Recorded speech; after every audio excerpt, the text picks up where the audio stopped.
घनाक्षरी छंद एक पुरानी विधा होने के बाद भी आज काव्य मंचों में सबसे ज़्यादा पढ़ी जाने वाली एक विधा के रूप में उभर कर सामने आया है। आज हम देखेंगे कि घनाक्षरी छंद के मूलभूत नियम क्या होते हैं, इसकी रचना किस प्रकार की जा सकती है और यह कितने प्रकार की होती है।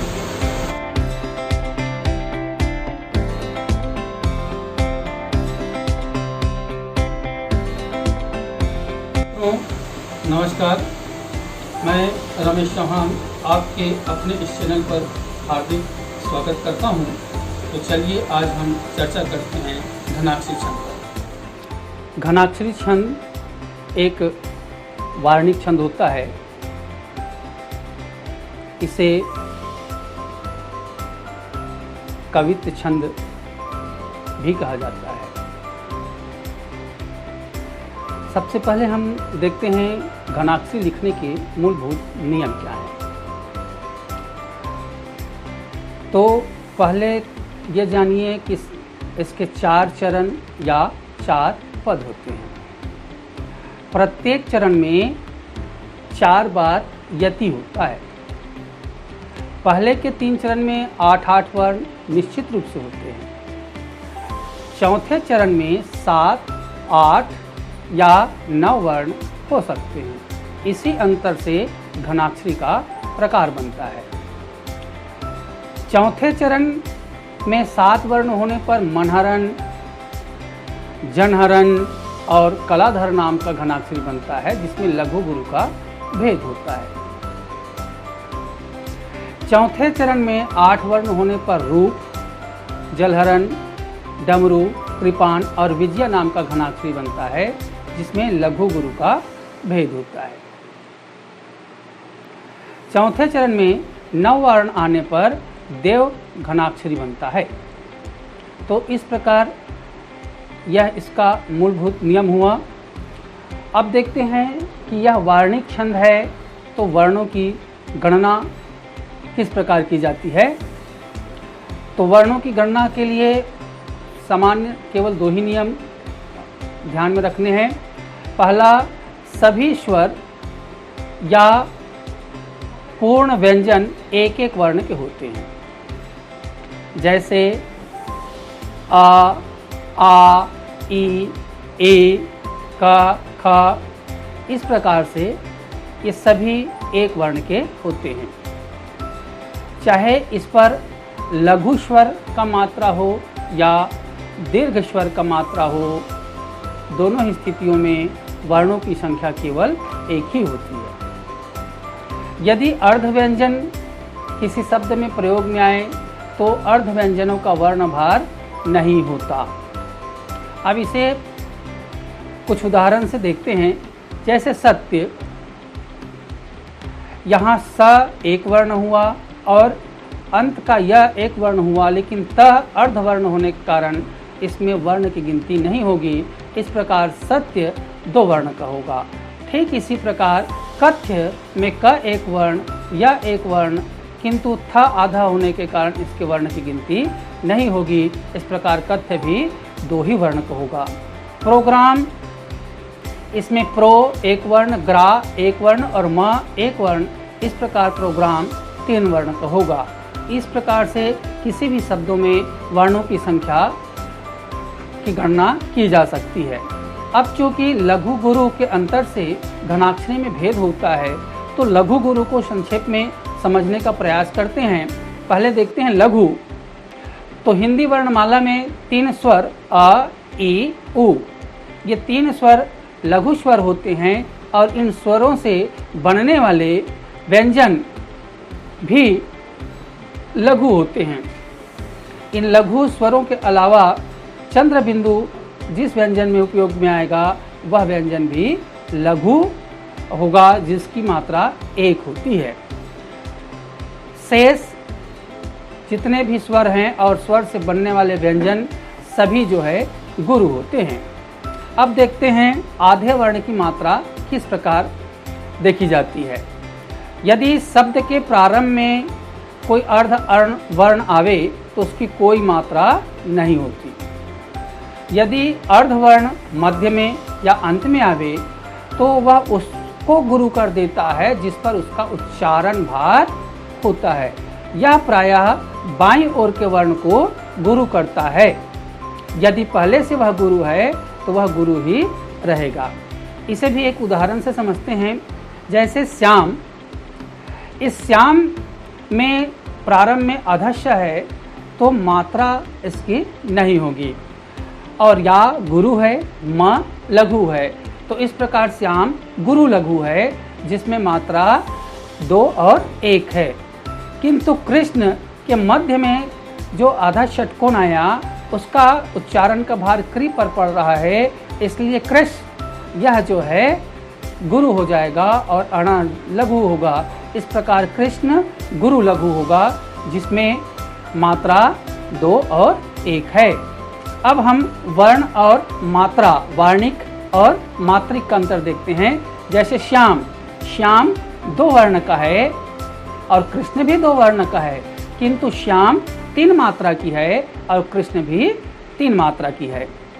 इसी प्रकार जैसे शब्द को भी देखें तो जैसे 2 वर्ण से बना है किंतु जय गुरु है और से गुरु है, और दोनों गुरु गुरु होने के कारण 2 मात्रा से इसकी मात्रा भार 4 है और वर्ण भार 2 है।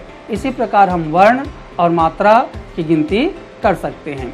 अब मैं अपने छंद में घनाक्षरी की परिभाषा और इनके प्रकार को आपके सम्मुख रख रहा हूँ।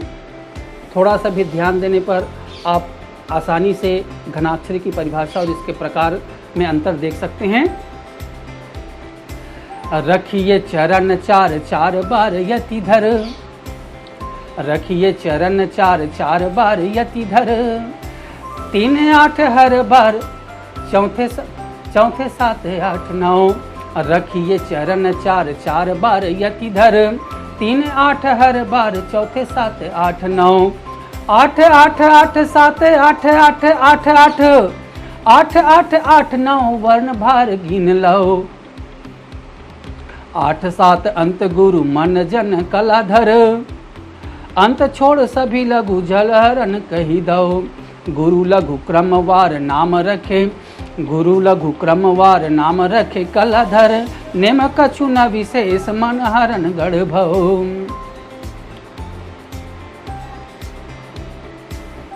8 8 8 8 8 8 रूप रखे अंत लघु, अंत 2 लघु रख कहिए जलहरण, सभी वर्ण गुरु भार नाम डमरू तव धर।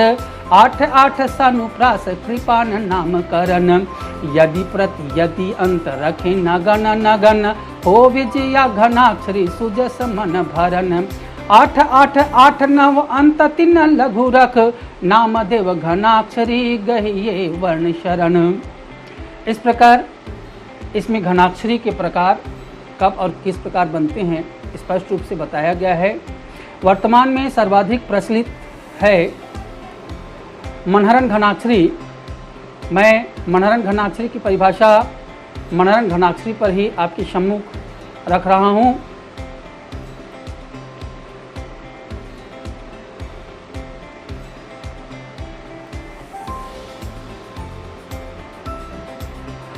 यहाँ मैंने मनहरण को लयबद्धता के लिए हरण मन का उपयोग कर रहा हूँ।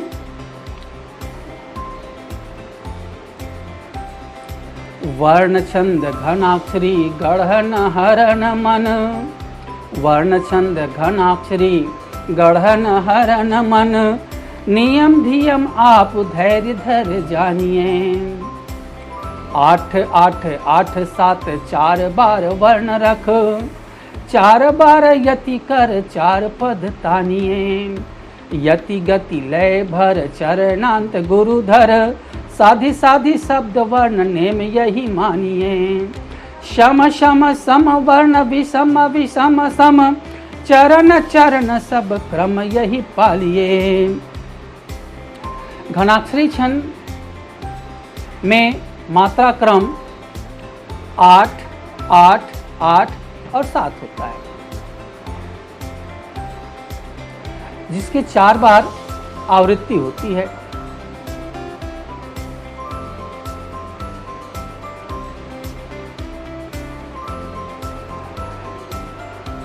घनाक्षरी छंद में 8 8 8 7 मात्रा के 4 चरण या 4 पद का निर्माण करना है, जिसके अंत में गुरु अनिवार्य रूप से आना चाहिए। इन नियमों को साध कर घनाक्षरी छंद लिखा जा सकता है। लयबद्धता के लिए सम वर्ण या शब्द के पीछे सम मात्रिक शब्द ही रखें और विषम मात्रिक शब्द के पीछे विषम मात्रिक शब्द रखें, तो इसकी लयबद्धता अच्छी होती है। प्रत्येक चरण के अंत में गुरु होना अनिवार्य होता है, किंतु अधिकांश कवि लयबद्धता के कारण इसके अंत में लघु गुरु का प्रयोग करते हैं। अब इसी छंद पर हम इसके नियमों का मूल्यांकन करके देखते हैं। जैसे वर्ण छंद घनाक्षरी, इसमें व एक वर्ण, यह दूसरा वर्ण, छंद तीसरा वर्ण, द चौथा वर्ण, घ पांचवा वर्ण और ना छठवां वर्ण, अक्षा सातवां वर्ण और यह री आठवां वर्ण। इस प्रकार पहले यति पर 8 वर्ण हैं। दूसरे यति पर देखें ग, अढ़ा, न, ये 3 वर्ण हुआ, यह चौथा वर्ण, पांचवा वर्ण, छठवां वर्ण और म सातवां वर्ण और न आठवां वर्ण। इस प्रकार दूसरे यति पर भी 8 वर्ण हैं। तीसरे यति पर देखते हैं नी 1 वर्ण, य 2 वर्ण, म 3 वर्ण, धी 4 वर्ण, य 5 वर्ण, म 6 वर्ण, आ 7 वर्ण और प 8 वर्ण। अब अंतिम चौथा यति में देखें तो ये धै 1 वर्ण, ये दूसरा वर्ण, ध तीसरा वर्ण और र चौथा वर्ण, जा 5वां वर्ण और नी 6वां वर्ण तथा ए 7वां वर्ण है। और इसके अंत में ए निश्चित रूप से लघु है तथा इसके पहले ए जो है निश्चित रूप से गुरु है, अंत में गुरु ही होना है और गुरु के ठीक पहले लघु है। इस प्रकार इसके चरण का अंत लघु गुरु से हुआ।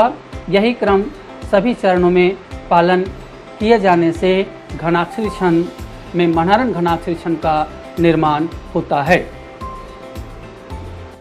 दोस्तों, आशा ही नहीं विश्वास है कि आज के इस जानकारी से आप घनाक्षरी छंद को अच्छे से समझ पाए होंगे।